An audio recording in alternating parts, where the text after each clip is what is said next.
From piloting fighter jets to commanding operations, Stephen Walker led a career in defense and government while also pursuing a varied academic path. Along the way, he gained degrees in archaeology and ancient history, management and research, defense and strategic studies, and cultural heritage. His PhD is in settler colonial history. One result of his love of heritage and the built environment is the antebellum home, listed on the National Register of Historic Places, he now shares with his wife Lynn in Perryville, Kentucky. His previous work, The Economic History, Enterprise, Risk and Ruin, The Stagecoach, and the Development of Van Diemen's Land in Tasmania, was in part a result of his restoration of a circa 1833 Georgian sandstone coaching inn. Please join me in welcoming Stephen Walker.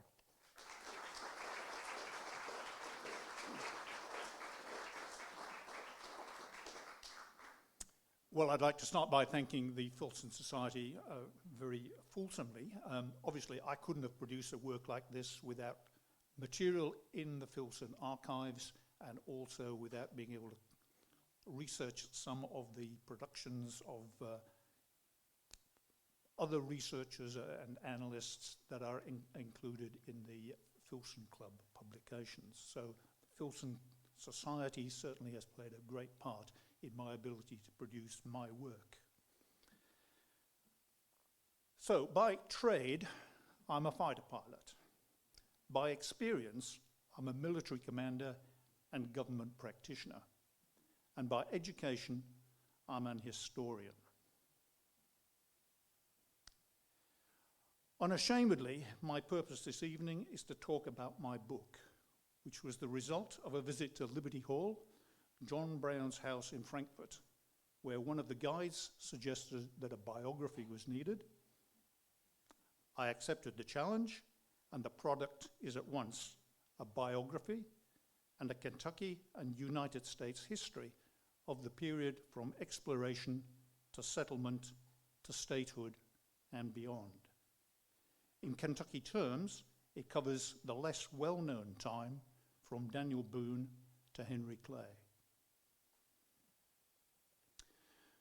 During the process towards publication, advice I received from publishers ranged from, "We do not publish works larger than 100,000 words," through, "We only publish niche histories," to, "We do not publish history." I consider myself a realist and a postmodern historian. Thus, none of those constraints was acceptable, and I would like to thank Louisville publisher Carol Butler for taking on the task. Most of the talks I've given have had a local perspective, but for the Filson Society, I would like to assume a broader setting and lean towards one of Temple Bodley's 3 fundamentals. Namely, our diplomatic struggle for the region against Great Britain, Spain, and France.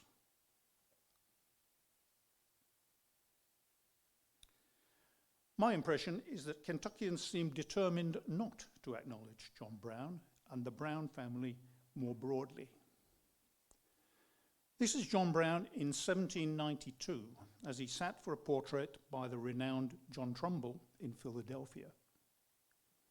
Kentucky's first senator is almost unknown in the nation and in Kentucky.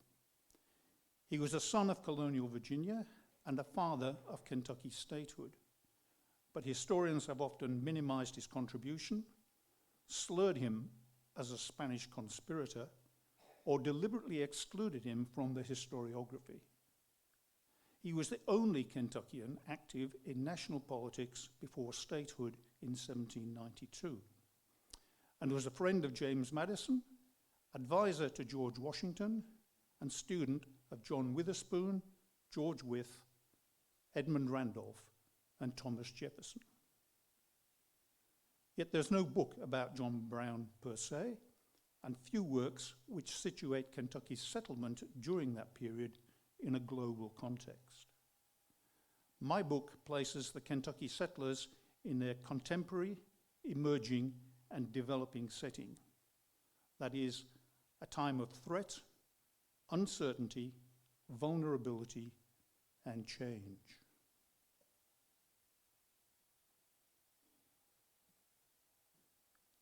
John Brown was a half step from the top rung of American power. He became president pro tempore in the Senate on 2 occasions. And as such, he belonged to an essential group of people who made things happen in the post-revolutionary federal period.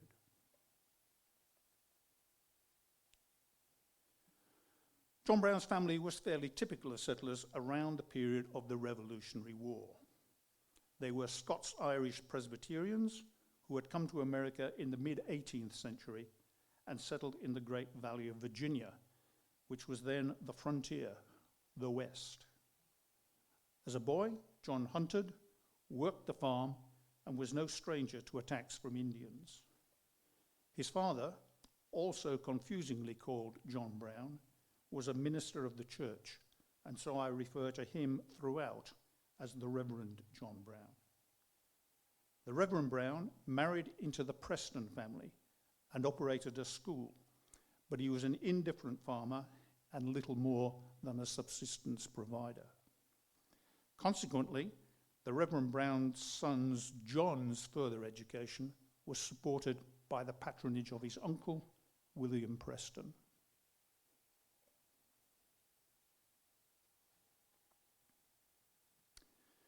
For Presbyterians, education was an essential element of upbringing, and after homeschooling with his mother and preparatory schooling under Dr. James Waddell, John Brown left for the College of New Jersey at Princeton. On the way there, he passed through Philadelphia, where at that time the Continental Congress was convened for the signing of the Declaration of Independence. Among the signatories was John Witherspoon, the principal of the college. But John's studies at Princeton were cut short when the British Army overran the area and Witherspoon ordered the evacuation of the college. John's whereabouts thereafter were uncertain, but he likely acted in an auxiliary role for the American side. He eventually returned to the Great Valley, which was subject to British-sponsored Indian attacks, but Virginia as a whole was little threatened by the British for a couple of years, and John resumed his studies, this time at the College of William and Mary in Williamsburg, which was then still the capital of Virginia.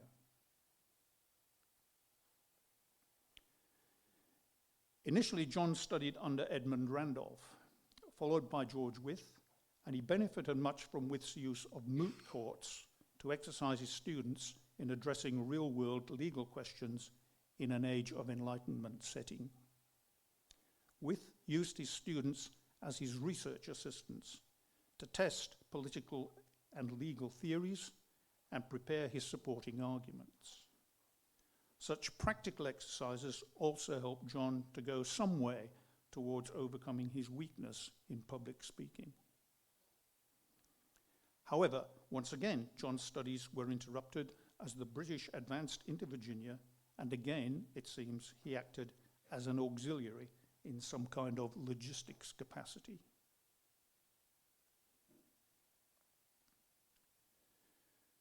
During the period between Yorktown and the signing of the peace treaty, John studied law under Thomas Jefferson at Monticello. He lodged with Jefferson's neighbor, Colonel Nicholas Lewis, uncle of Jefferson's later secretary, Meriwether Lewis. This was a period of great personal suffering for Jefferson and difficulties for his friend George Rogers Clark. While Jefferson mourned the loss of his wife and considered an appointment as an envoy to France, Nicholas Lewis assumed the management of Jefferson's affairs, and John Brown remained with the family. But at that time, as a successful young Virginia lawyer, the Preston family network identified him as someone with the skills needed in the new District of Kentucky. John had to weigh the risks, the real and foremost of which, in the immediate aftermath of the battle at the Blue Licks, was death at the hands of the Indians.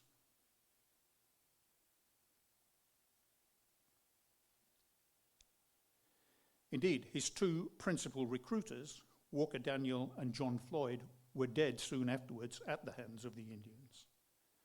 However, accepting the risks, in 1783, John Brown set out on the Wilderness Trail for Kentucky, where within weeks he was selected to represent the District of Kentucky in the Virginia Senate. John's education, training, and connections, along with an inclination towards analysis and organization, led him to become a founding member of the Danville Political Club, which soon included most of the leading men of the district.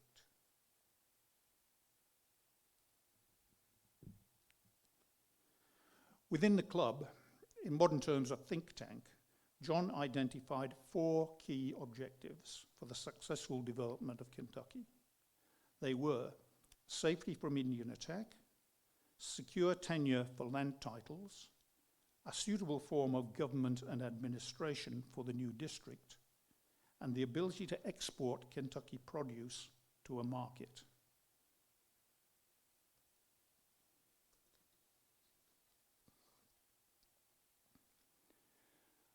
The achievement of these aims became a reiterative process.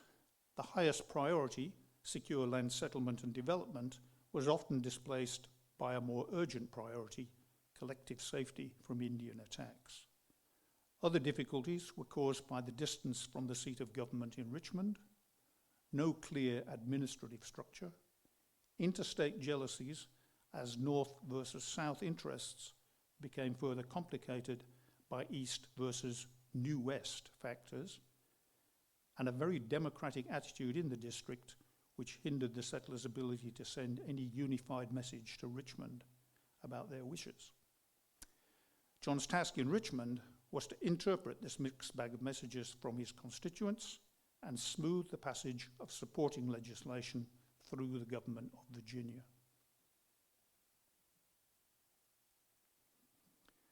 The Kentucky settlers decided some form of local government was essential, particularly as any military response to Indian attacks, including its financing, was subject to authorization from Richmond and therefore never timely. But local political factions formed and ensured that no clear message of unity of purpose could be sent to Richmond, and the process towards Kentucky statehood dragged out. A seemingly endless sequence of conventions was held in Danville, but even though there was broad support in Richmond for Kentucky's aspirations for separation, the process kept tripping over its own feet.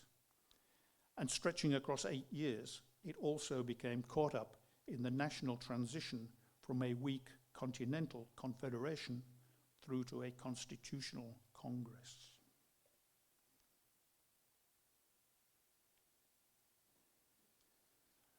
Nor did these domestic difficulties take place in a purely American context. British, French, and Spanish international and colonial interests and claims affected all of the Kentuckians' objectives. This is William Fadden's map, 1783 map of basically an agreement of the Treaty of Paris. Unfortunately, you can't see the color coding there, but it shows clearly issues of the Grand Banks, which are the fishing grounds off the northeastern coasts. It shows what has been allowed to the British. It shows where the Americans have possession. It places the Spanish across the Mississippi, but also leaves the Spanish with both East and West Florida. And it has an area basically north of here into Indiana, which it identifies as former French possession, which was another complicating factor. In the peace treaty, the French had sidelined the Spanish, and then very quickly the Americans and the British had made an agreement which also sidelined the French. From a Spanish perspective, therefore, the land between the Appalachian chain and the Mississippi was not clearly defined. So you can have a map, but you don't necessarily have what's shown on the map. One persistent problem was that forts in the Northwest, in lands ceded after the Revolutionary War, were still occupied by the British and supplying the Indian trade. Another was the uncertain status regarding rights of passage on the Mississippi River. Did those legal rights pass from the British to the Americans after the war? These ambiguities offered scope for intriguers and spies to foster dissent and for individuals to be suborned. Freedom of navigation on the Mississippi became a pawn in secret negotiations between Spain and the American Confederation Congress, resulting in a proposal for Americans to forswear the use of the river for 25 years. Northeastern states favoured the proposal, which came with a trade incentive for their fishing and shipbuilding industries. But leaked reports of the proposal, one of which certainly came via James Monroe, provoked intense suspicion, distrust, and resentment in Virginia, and especially in the Kentucky district.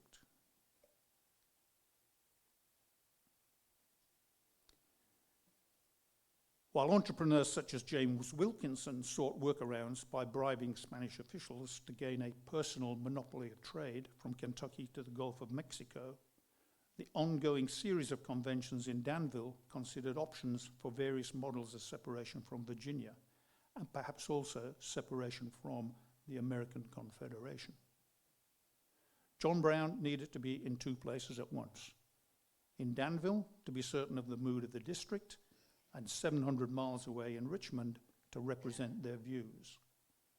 And at one critical juncture, no quorum could be achieved in Danville, for the convention members were absent defending the district against the latest Indian incursion. The continuing threat from attack had been brought home to the Brown family by the loss of William Christian, their old Augusta County, Virginia neighbor and friend, William Preston's fellow veteran and peace negotiator, and John Brown's partner in the Harrodsburg Trust.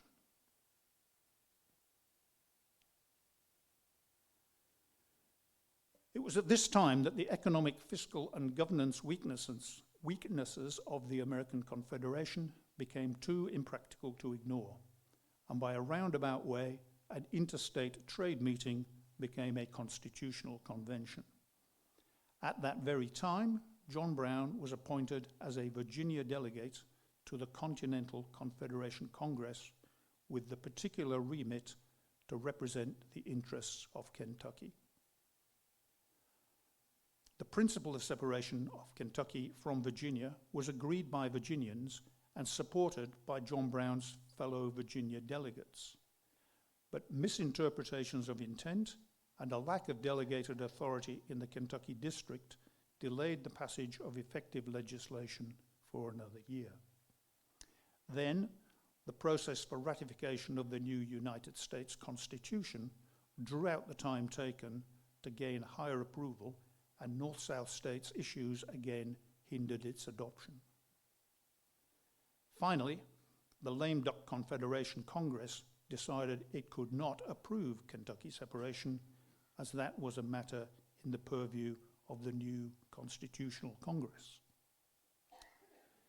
In the Congress, John Brown seemed successively to reach the point of achieving statehood, only to have victory snatched from him at the last moment. But he remained focused on his task, even though his spirits were lowered. In New York, he continued as a Virginia representative in the new Constitutional Congress as George Washington became the first president of the United States. Every week, John met personally with the president as he represented the views of the House concerning the newly enrolled bills, and the worsening security situation in Kentucky shortly brought him into even closer contact with the commander-in-chief. John was Washington's most reliable source of information from the district, and following General Harmer's disastrous defeat, the president appointed him a member of a Kentucky Board of War, which gave him close access to Secretary of War Henry Knox.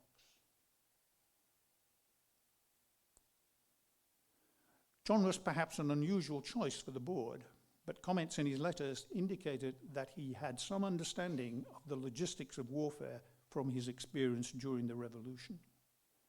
Overall regional military command passed to Arthur Sinclair, governor of the Northwest Territory, and while the Board of War awaited the outcome of his campaign, John enlisted in the Kentucky militia and took part in a preliminary operation. But the overall result for St. Clair was the worst ever defeat of American forces by indigenous tribes. George Washington was incensed. James Wilkinson seized upon the opportunity to foster more dissent and proffered himself for promotion. But the president instead appointed General Anthony Wayne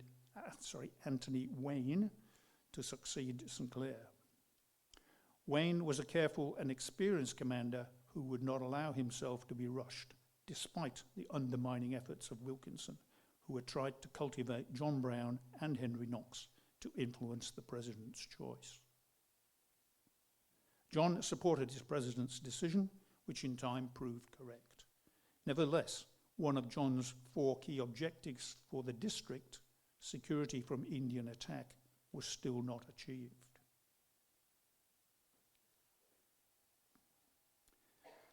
Statehood for Kentucky had been a work in progress, ultimately taking John some 8 years through the protracted bureaucratic political process. But following the development of a constitution for the Commonwealth of Kentucky, itself fraught with the usual Kentucky factional dissensions, the district had cleared the final hurdle. For John Brown, this might have been a culminating point. It was certainly a decision point. Some in the eastern states doubted whether Kentucky had men of sufficient caliber to fill the necessary new state government positions. As John Brown pondered his options, his former lodging companion, James Madison, wrote to Thomas Jefferson, "Brown can be what he pleases. Some are disposed to fix him on the bench. None will object to his going into the Senate if that should be his choice." And thus it was that John Brown, Kentucky's first senator in the Virginia legislature, former member of the Continental Congress, Virginia representative and Kentucky delegate in the Constitutional Congress, became a member of the United States Senate for the newly admitted Commonwealth of Kentucky, the nation's 15th state.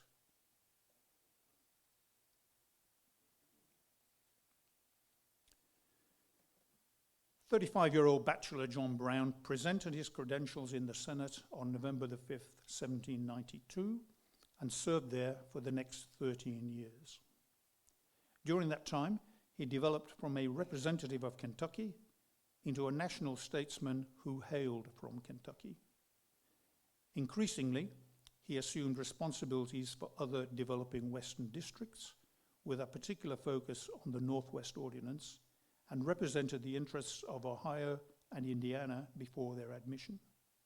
Indian affairs in those districts and the development of post roads and communications into the West also came under his committee purview. Anthony Wayne's defeat of the Indians at Fallen Timbers secured peace for the next 17 years, and thus another of John's objectives was achieved. But external and economic factors continued to thwart further aims.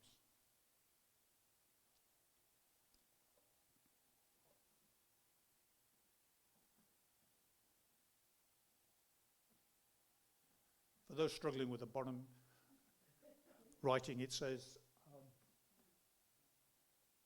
behold the success of our system. Behold the success of our system.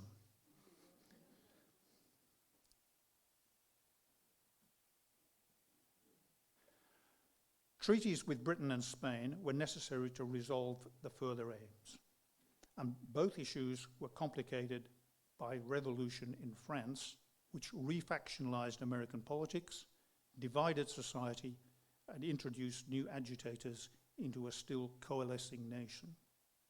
In particular, the formation of democratic societies in Kentucky was unsettling.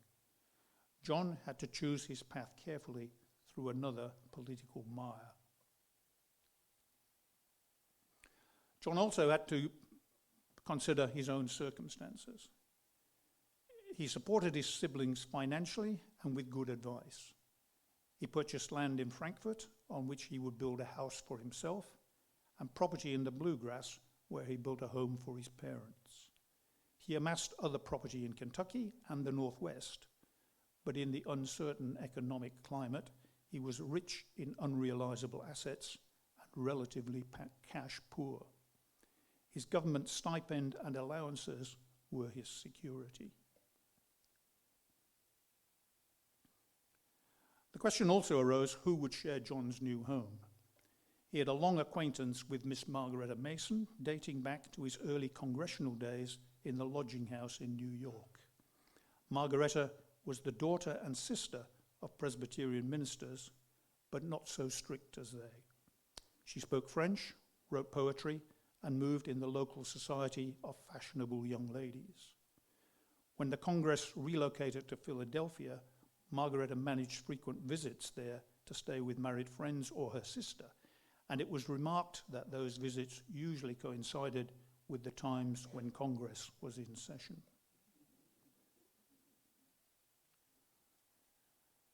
But it seemed to take the active encouragement of John's friends and brothers to bring the two to a commitment. Or was it simply that they managed their relationship with the utmost discretion? Shortly before the Congress moved to the new federal capital at Washington City, the couple were married and spent the first years of their marriage in lodgings shared with, among others, the incoming president, John's old teacher, Thomas Jefferson.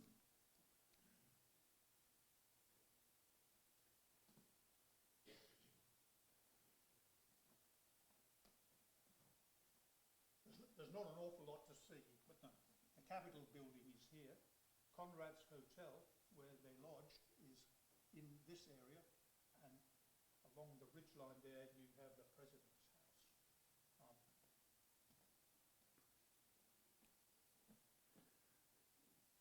Opinions differed as to the quality of the place.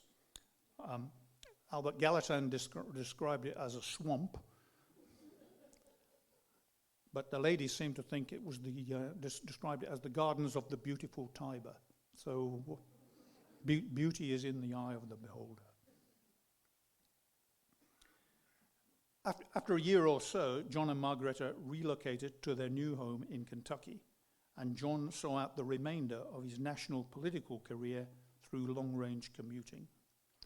Indeed, during his time representing Kentucky, John traveled over 30,000 miles on foot or on horseback through the wilderness, through the winters, avoiding the Indians and living hard.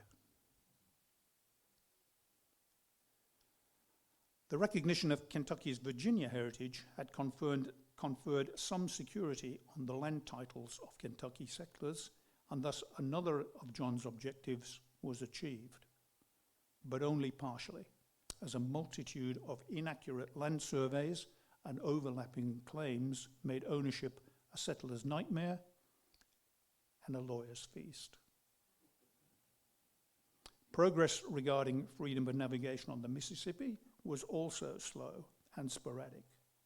Congress made some inroads through international treaties, but the right was not fully realized until the Louisiana Purchase settled the matter and spread the West beyond the new West that John Brown had worked to settle. As an acknowledged elder statesman who could transcend party faction, John was twice selected by his colleagues as president pro tempore of the Senate. On each occasion, he stood in for Vice President Aaron Burr, with whom he had often worked in committee on matters of Western development. On the first of these occasions, John presided over the Senate's endorsement of the Monroe-negotiated Louisiana Purchase, which must have been particularly satisfying for John, given his freedom of navigation objective and his close relationship with Monroe. John Brown had achieved his aims, but did not seem satisfied. Most of all, he seemed no longer to fit with the emerging political climate of the federal city.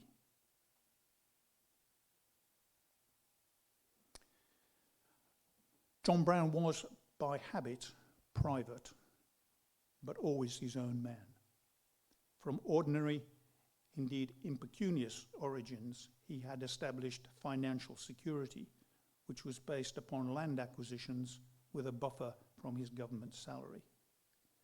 Following the example of his uncle William Preston, he used his stable financial circumstances for the benefit of his broader family. Attitudinally, he was a gentleman of the 18th century Enlightenment. But as American federal politics became increasingly party-factional, John found the bipolar conflicts which prevented Congress from making the best decisions in the national interest distasteful.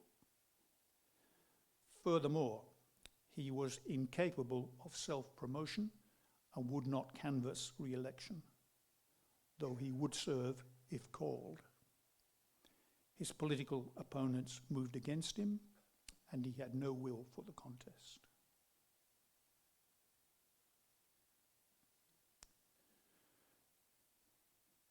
Excuse me. No history of Kentucky would be complete without some story of a feud and duels, and the Browns were no exception. The influential Marshall clan were John's political opponents, and fierce reputational and political competition continued down the generations. John Brown's own nature and that feud account for his minimal and often derogatory mention in the historical record. Humphrey Marshall's two versions of the history of Kentucky and his newspaper, The Western World, were instrumental in associating John with the Spanish intrigues of James Wilkinson and the conspiracies of Aaron Burr. The catch-all title, Spanish Conspiracy, is a misleading construct. If it existed at all, it was not at the instance of the Spanish government.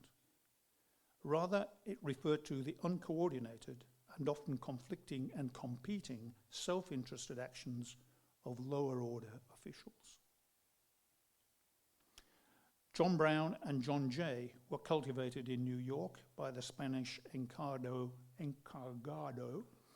Don Diego Gardoqui, but James Madison subsequently affirmed that John Brown had reported all his dealings and bore no guilt. Marshall capitalized on the leak of the supposedly secret negotiations. Throughout his career, Wilkinson, ultimately also known as Spain's Agent Number 13, used any or all of his contacts to further his own military, political, and particularly financial ends. A master of the half-truth, he implicated John Brown and other prominent Kentuckians in his intrigues with Spanish officials in New Orleans. But John's real involvement with Wilkinson amounted only to investing in some of his land ventures. Nevertheless, Wilkinson had some material with which to spin his web.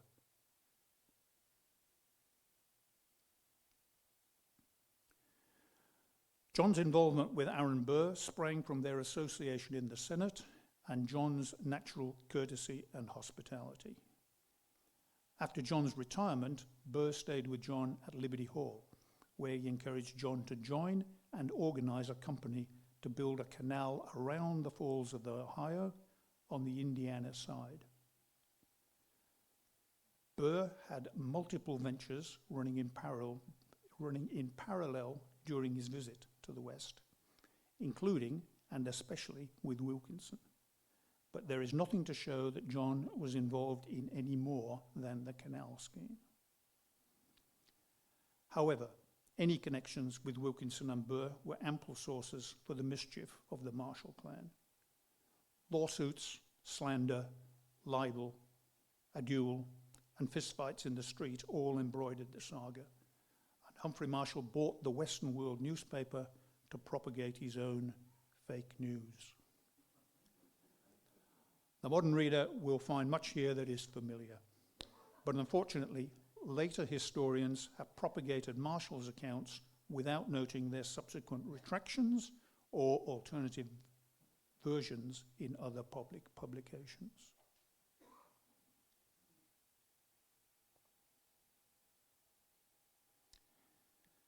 After John retired from politics to his beautiful home, Liberty Hall in Frankfurt, the family suffered the loss of 2 infant sons and 1 beloved daughter in childhood. John had always supported the careers of his brothers and vice versa. Brother James had been his political eyes and ears in Kentucky while John was in the eastern states. James became Kentucky's first Secretary of State and went on to become a senator for Louisiana. In 1817, the US government sent James to Paris to discuss American land grants to Lafayette, and James returned to France as the American minister from 1823 to 1829. Negotiating a proposed tour of the United States by the Marquis de Lafayette, James Brown personally guaranteed Lafayette's return to France and thus enabled him to be given a passport to leave France.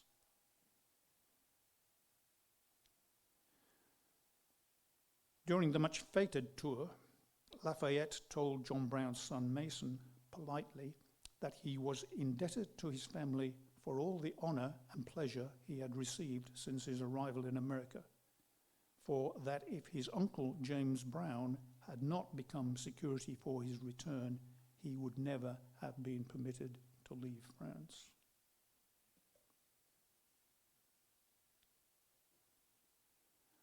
John's brother Samuel was one of 3 brothers who were doctors. He was a noted physician, member of the American Philosophical Society, frequent correspondent with Thomas Jefferson on archaeological and scientific matters, and an early faculty member of the Transylvania University. Unfortunately, each of the other 2 doctor brothers were murdered while traveling.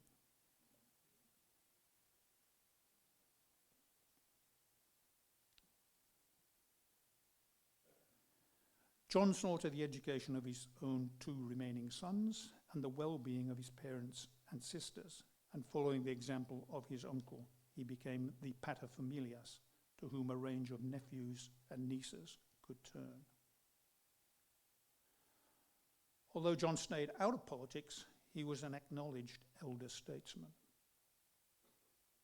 Thus, during his Western progress, former Minister to France, President James Monroe, a longtime friend and correspondent of John Brown, came to breakfast at Liberty Hall with 2 subsequent US presidents.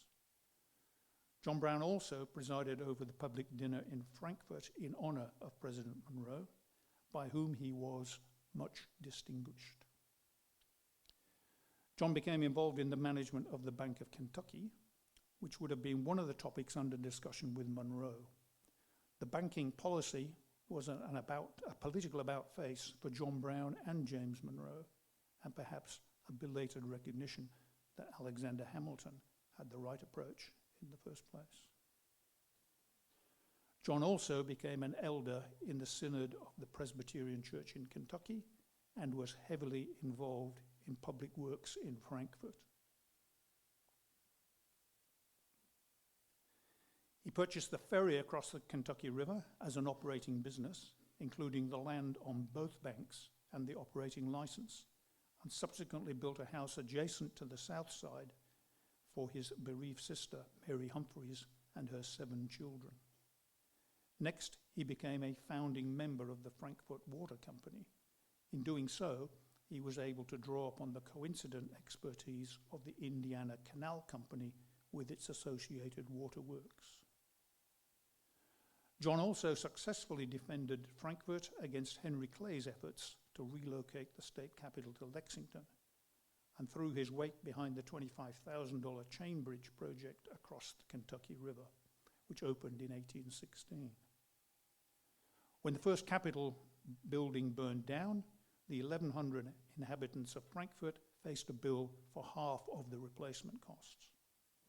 John became one of 5 commissioners responsible for funding and constructing a swift temporary brick replacement without incurring any liability to the Commonwealth. John was also authorized to erect a house of public worship as until then visiting preachers would hold services at the Love Tavern. John organised a lottery to raise the funds, and the meeting house was opened in 1815. Margaretta Brown and neighbour Elizabeth Love commenced a long-lasting Sunday school in the grounds of Liberty Hall, the first such school on the Western Waters. John actively promoted education in the town and was a trustee of the Kentucky Seminary in the town's main square, where his own children and those of the larger Brown family attended. When the Sixth State House burned down shortly before the Lafayette visit, John was again appointed as a commissioner to build a replacement, but this time he was empowered to contract on behalf of the state government.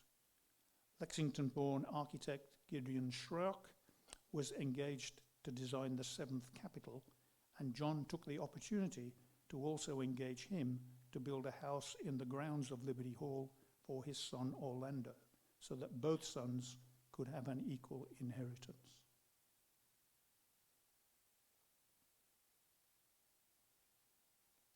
The Orlando Brown House was one of the earliest private Greek Revival buildings in Kentucky.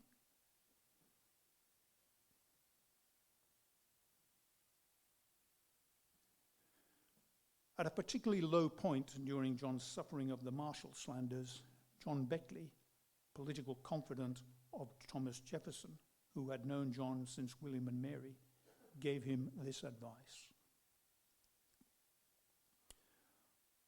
What signifies it that you experience the temporary ingratitude of a giddy and thoughtless people? Emphatically, you are one of the fathers of Kentucky, and in the innumerable instances of public usefulness and improvement you have introduced into your country through a series of long and eminent public service, there is erected for you an imperishable monument of honourable patriotism, of which you can never be deprived. Posterity must and will render you justice. The future historians of Kentucky will record the name of Brown amongst those of its most distinguished and disinterested worthies. Sadly, that was not the case.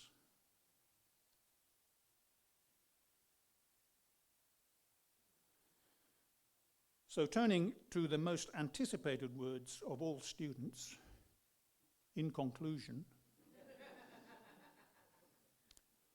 the role of a researcher and writer is to answer the who, what, when, where, why, with what, and so what questions. Today, all I could do was give you a small sample of what happened during the life and times of John Brown in Kentucky and in the developing United States during the federal period. If I have left you wanting to know more, naturally, I hope you will purchase my book. But I would also be very happy to take any questions you have now.